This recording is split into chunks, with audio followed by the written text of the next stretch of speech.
Voting is a civic duty. Let's register on the electoral list. This is a message from Equinoxe Television.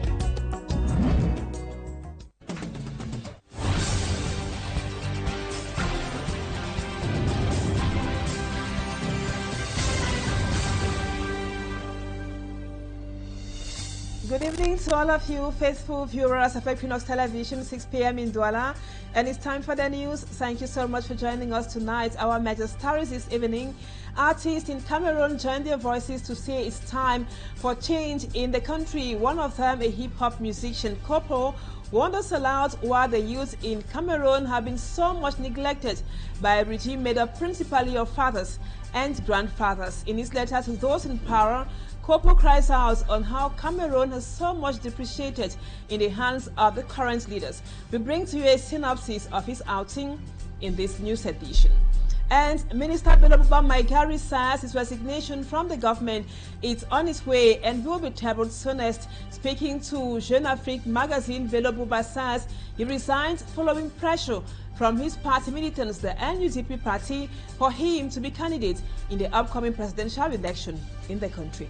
Viewers, those are our lead stories. Details and more in just a moment.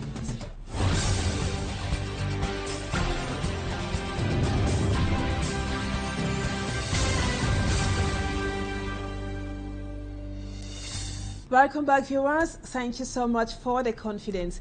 We just told you a while ago that the Minister Belobuba Maigari has said his resignation from the government is on its way and will be tabled soonest. He was speaking to Jeune Afrique magazine. Belobuba Maigari said he resigns following pressure from his party militants, the NUDP party, for him to be candidate in the upcoming presidential election in the country. Our reporter Innocent Ase has more in a report which comes up next. In an interview granted to the Pan-African media outlet Jeune Afrique, Belobuba Maigari, president of the National Union for Democracy and Progress Party, explained reasons for the disconnection. One of the reasons, he said, was pressure from youth representatives, women and the grassroots activists to stand as NUDP candidates for the upcoming presidential election. Many comrades approached him since 2024 on the subject, and he deemed it the right moment to disconnect from the CPDM and announce his candidature for the election. This in accordance with the status of the NUDP party. Responding to a question if he has resigned from the government of President Paul Biya as Minister of Tourism and Leisure, Belobuba Maigari said, "No, my resignation, if it must be made, will be addressed to the President of the Republic, Paul Biya, who alone has the authority to appoint and dismiss members of the government. If I decide to leave office, it will be through official correspondence addressed to the appropriate authority. What is certain is that to run an effective campaign, I will have to devote myself fully to it." On the subject of opposition coalition, highly solicited by many Cameroonians to get the desired transition, Minister Belobuba Maigari said his NUDP party is open to all forces of change for a coalition. Making his assessment of the current political climate in Cameroon, the presidential hopeful told Jeune Afrique it is calm in a general perspective. "There is no civil war, although some security challenges remain, particularly in the so-called Anglophone regions. But overall, Cameroonians can move freely, and this is already a great opportunity in the African context." The Pan-African media outlet sought to know from Minister Belobuba Maigari his analysis of the succession of the head of state, which is a recurrent theme. He responded, "I hope this transition takes place peacefully. We must avoid the tragedies that some countries have experienced. The UNDP will always be committed to civic education to ensure that this peace is preserved." Belobuba Maigari calls for peace and national unity before, during and after the elections. Meantime, Ethiopia is forced somehow to replace ministers who have resigned. Issa Chiruma Bakari was immediately replaced by Mununa Futso. Analysts think it's crucial to fill the gap to ensure effective service. Babila Jonathan reports. After the death of some ministers and the resignation of others, including the most recent one of former Employment and Vocational Training Minister Issa Chiruma Bakari, Political analysts think President Paul Biya should go beyond temporal replacement to reshuffle the government.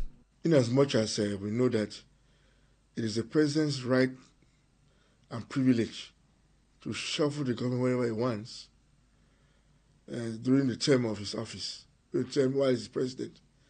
But I feel that it is important that he fills the gap that has been created by the ministers that have resigned. Professor Louison Esomba points out that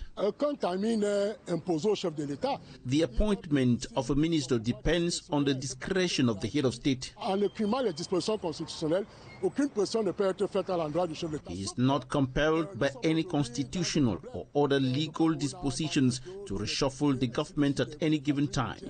The appointment of the Minister of Youth Affairs and Civic Education to temporarily fill the gap created by the resignation of Issa Chiruma Bakari at the Ministry of Employment and Vocational Training is highly criticized. First of all, the departure is controversial in the sense that there are so many issues which are being raised which need to be sorted out.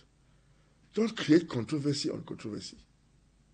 If a minister has resigned, replace him. Don't take another minister from another ministry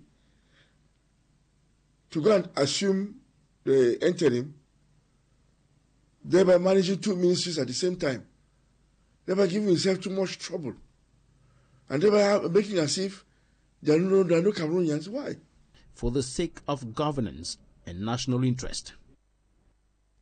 Still in politics, the convening of members of government and elected officials from each region at the Presidency of the Republic by the Secretary General at the Presidency of the Republic, Minister Ferdinand Gongo, has been described as a rush to repair a leaking tank by barons of the Biya regime. A political analyst says the move is a political strategy to perpetuate the regime and not an administrative maneuver for good governance. For me, Armstrong Sanda has the details. The convening of members of government and elected officials from each region of Cameroon at the Presidency of the Republic by the Secretary General of the Presidency of the Republic of Cameroon, Ferdinand Gongo, is more of a political strategy to conserve power than an administrative maneuver for good governance in Cameroon, according to political analyst Kinang Derrick. Mr. Issa Chiruma Bakari resigning, I think noticing this atmosphere of a strong ally to the government, to the regime resigning, and the information circulating as to the resignation of additional persons, it is but normal that those who are at the top of the regime find it very difficult to accept such and see the necessity to come together and look for a possible way to put an end to that leaking tank within the system. Beyond the move to seal a leaking tank, Kinang Derrick sees in it an undercover rush to maintain the grip on power by the Biya regime barons. It is an electoral year, and by so doing, the Secretary General wants to take necessary measures to ensure that the regime responsible for him becoming Secretary General perpetuates and have him, as well as all the other allies, maintain power come October 2025. Amid growing questions on the authority of State Minister Ferdinand Gongo to convene members of government and elected officials to the presidency, Kinang Derrick says the minister long received the power to act in the place of the head of state, President of the Republic of Cameroon, Paul Biya. Because we must be able to remember the fact that he has what is referred today as delegation of signature to talk and to act in the place of His Excellency President Paul Biya. So in my opinion, I see it as a strategic political move than an administrative procedure aimed at good governance. The chain of consultations began with members of government and elected members of parliament from the Far North region, to be followed by the North region, the Adama region, and so forth, down to the South region of the country. And talking about the need for change in Cameroon, artists in the country join their voices to say it's time for change in Cameroon. One of them, a hip-hop musician, Kopo, wonders aloud why youth in Cameroon have been so much neglected by a regime made up principally of fathers and grandfathers. In his letters to those in power, Kopo cries out on how Cameroon has so much depreciated in the hands of the current leaders. Our reporter Immaculate Fogwe tells us more of his outing. Cameroonian artist Kopo is calling on young people to register massively on the electoral register, while also urging leaders to take responsibility. In a powerful message, Kopo criticizes the government for exploiting youth potential while denying them opportunities. According to him, the youths are being instrumentalized and yet labeled as the backbone of the nation every February 10th. People die, but they are not replaced. Others resigned, and their positions are occupied by those already established. Meanwhile, every February 10th, we are told we are united and constitute the backbone of the nation. But don't you see that it's all empty words? Despair and misery are eating us away. Kopo denounces the lack of opportunities for young people, citing a supposed need for experience despite the degradation of infrastructure, roads, electricity, health, education, and more. He reminds that those in high-ranking positions today benefited from the country's trust when they were young. When they were young, the country trusted them. They were ministers, directors general, secretaries general, ambassadors at 27, 30, 33, and 37 years old. Today, when it's time to pass over power, you say youth lack seriousness. Who was supposed to educate those youths? Who was supposed to train them, inculcate them with values? Kopo invites Cameroonian leaders to fully assume their responsibility in educating and training the rising generation, emphasizing that the children don't replicate what their parents tell them to do, but rather what they see them do. We'll be talking more on the current political happenings in the country. That would be in the second part of the news with Dr. Christopher FOMUNYOH all the way from Washington, D.C. in the US of A. Now we talk something else. The Cameroonian soldiers fighting the Boko Haram in the far north region of Cameroon have been tasked with strengthening operation in order to completely put an end to the attacks of these terrorist groups in that part of the country. This was during an event in the town of Mokolo, which was aimed at decorating about 10 officers, sub-officers, and also senior corporals. Mala Glory has more. After the rain comes the sun. This expression describes the promotion of these soldiers who have distinguished themselves and ready for the operation of neutralizing the Boko Haram terrorist group in the Mayotanaga division, far north region of Cameroon. They succeeded in disseminating the sect, constantly putting them on the run. For this reason, the authorities decided to decorate a new set of about 10 officers and sub-officers recently in the town of Mokolo. The rate of insecurity in the Mayotanaga division, he says, is preoccupying, and it is because of the constant effort of these soldiers that calm has returned to the area. The event brought together government officials and other stakeholders to witness the decoration of these brave soldiers. The laureates expressed satisfaction.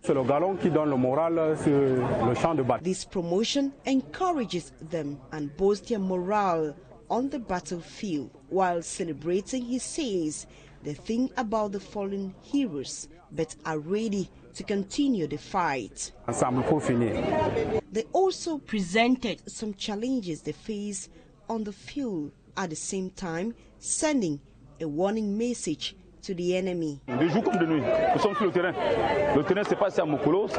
don't live here in Mokolo. We spend our nights in the bush, he says.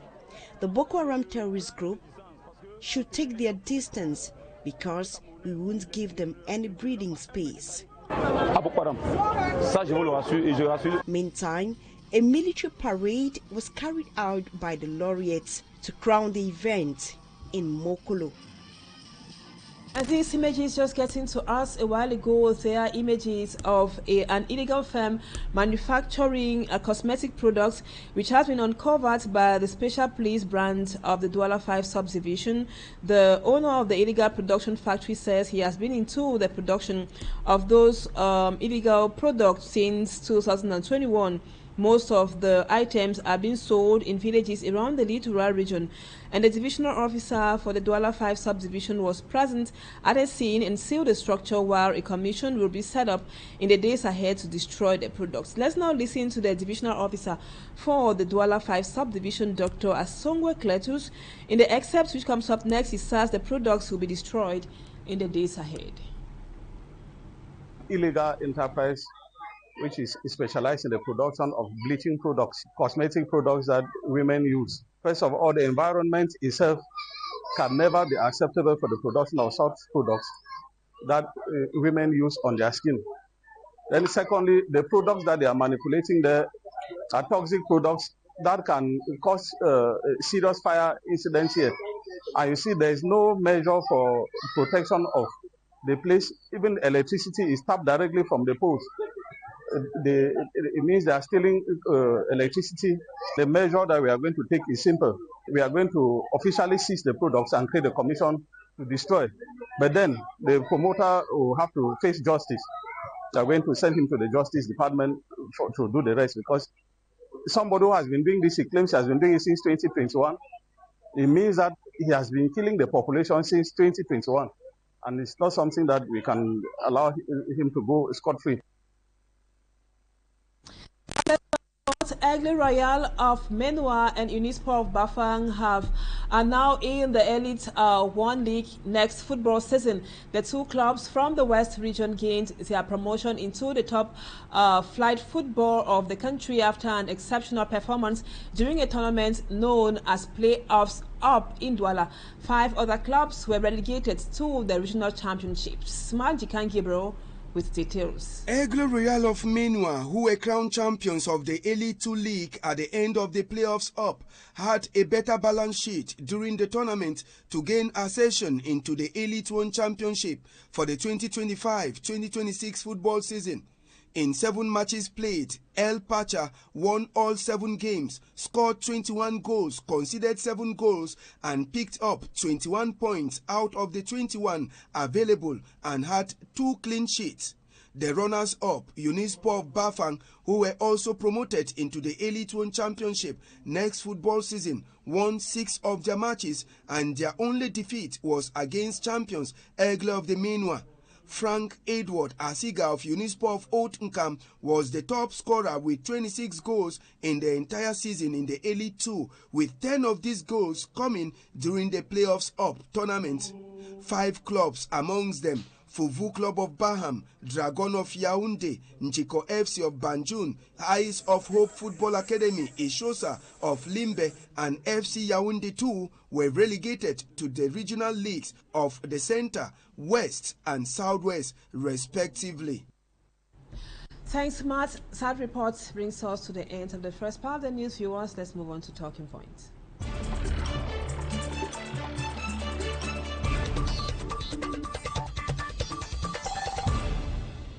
Welcome back, viewers. Our guest tonight is Dr. Christopher FOMUNYOH. He is the Senior Regional Director at the Washington-based National Democratic Institute, and he's talking to us from Washington, D.C. Thank you so much, Doctor, for accepting to be our guest on the news tonight. Now, there has been this wave of resignation, so to speak, and seemingly a zeal for positive change in the country. Some Northerners have been on the spotlight as they quit government and begin conscientizing Cameroonians and preaching the gospel of change. Dr. Christopher FOMUNYOH, what's your reading of this breakaway by Issa Chiroma and Bello Buba Maigari from the regime they have long served with loyalty? Sure, my pleasure to be with you. Well, I believe these resignations are very significant. I consider them very important for at least 3 reasons. One is that these are cabinet ministers who have served for decades in the current government and who understand the failures of the government to meet the expectations of the Cameroonian people, and who are also now willing to say so very publicly. Secondly, these ministers, these 2 ministers, 2 or 3 ministers, do come from the northern part of the country, which is an important electorate, which combined constitutes well over 30% of the electorate of Cameroon. And if that electorate that has previously always voted for the ruling party were now to be split, it would make it extremely difficult for the ruling party to have its way as it's done in the past.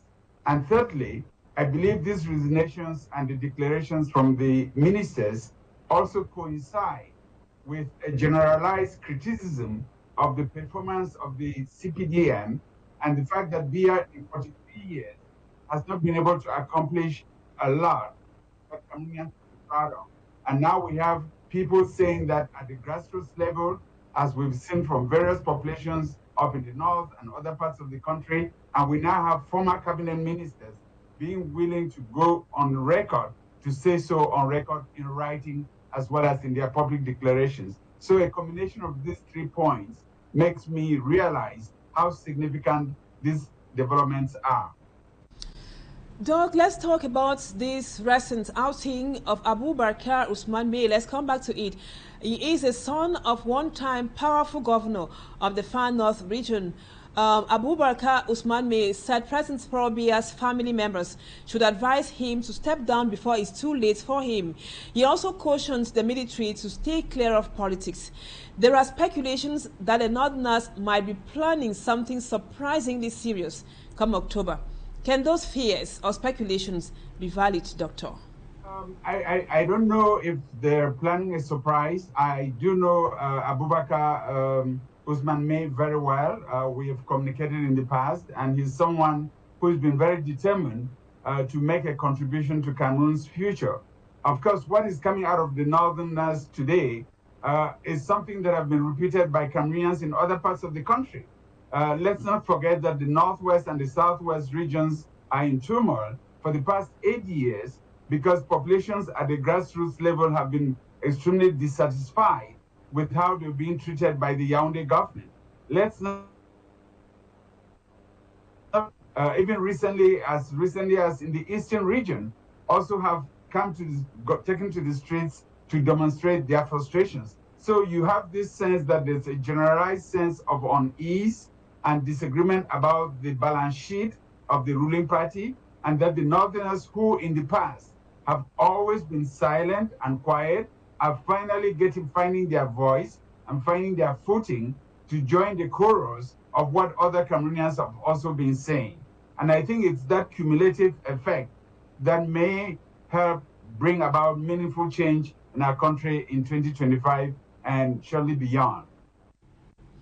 And now, Doug, let's come back to the separation between President Paul Biya's longtime allies and the regime. Some opinions have it that it's a means to distract the opposition party in Cameroon or the electorate as a whole. Are you of that same opinion?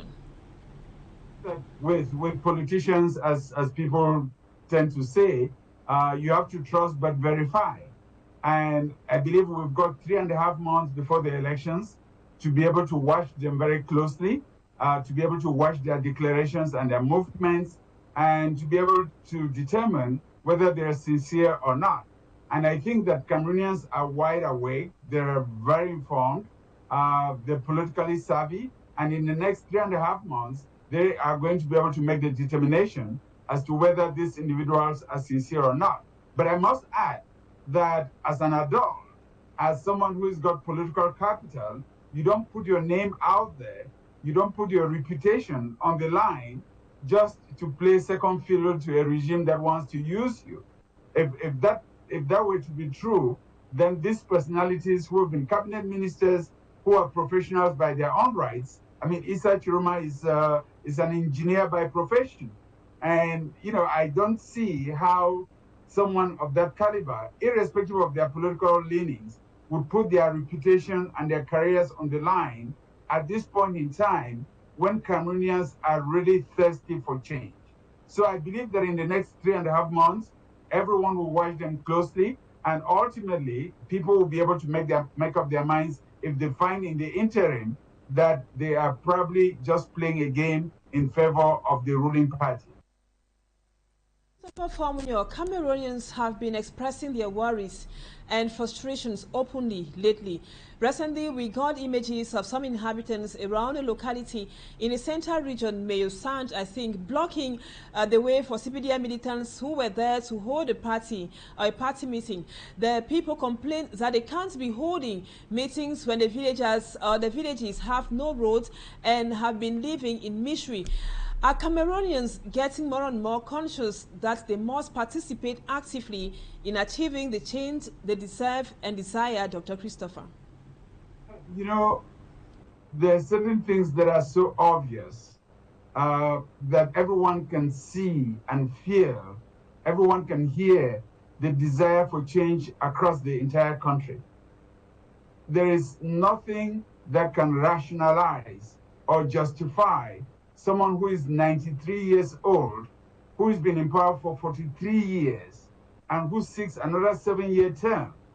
Even people within the ruling party know that today that does not make sense in today's Cameroon, in today's Africa, and across the globe. It doesn't make sense, given how fast-paced developments are happening across the globe, given what's happening internationally, across Africa, and even in our own country, where you need someone that can be president 24 hours a day, 7 days a week, 52 weeks a year, that you're going to entrust that responsibility in the hands of someone whom you couldn't even hire to be your driver or your cook or your servant. People know that, people see that. And even people in government know, because the last time that there was a ministerial meeting, a cabinet meeting in Cameroon, was years ago. Some of these ministers have not had the opportunity to have a working session with their president. So people know that. And I think it's really unbelievable that anyone that's patriotic, that anyone that has the future of this country at heart would want to entrust that future into the hands of a 93-year-old great-grandfather. That for me is very obvious, and I'm sure that there are good people in government and even in the ruling party who see that and who wish that things could be done better. Let's not even forget, in the list of what you cited, there's someone in Lekki Division, in the central region, who has filed a court case to say that the CPDM is not respecting its own rules and regulations within the party in terms of how to nominate their candidate. And so there's a generalized unease. Ultimately, our hope is that that gets translated through people turning out and expressing their voices. Dr. FOMUNYOH, you have traveled widely, and within the activities of the NDI, you have observed elections mediated in conflict situations in democratic societies and countries. Can we have your input on sensitizing Cameroonians on a way forward to come out of what they themselves describe as bondage for several years now? As you may be aware, I have the country at heart and have on multiple occasions in the past look for opportunities to make my voice heard and weigh in on the political and electoral processes as well.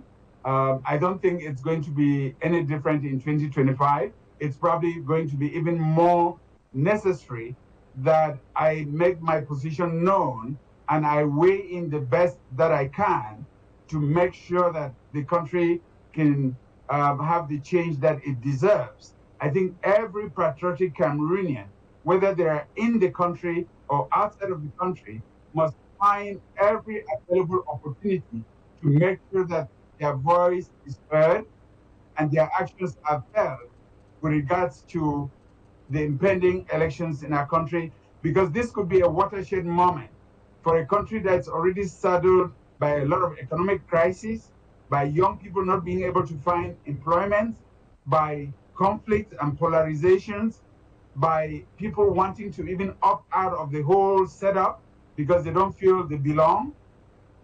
This is probably the year when all of these things are going to require that we start afresh and have a new organization for the country that can define the pathway going forward, and I'm going to make sure that I weigh in on that process as well.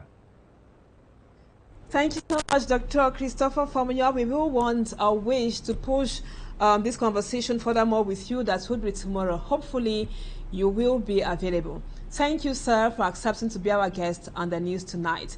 And viewers, we thank you so much for always being with us. That does it for this edition of the news. Our programs continue tonight. Equinoxe with Search Alone comes up in about 30 minutes, and the news in the French language will be yours at 8 p.m. Stay with us on Equinoxe Television and see you tomorrow, same time, God willing. Bye-bye for now.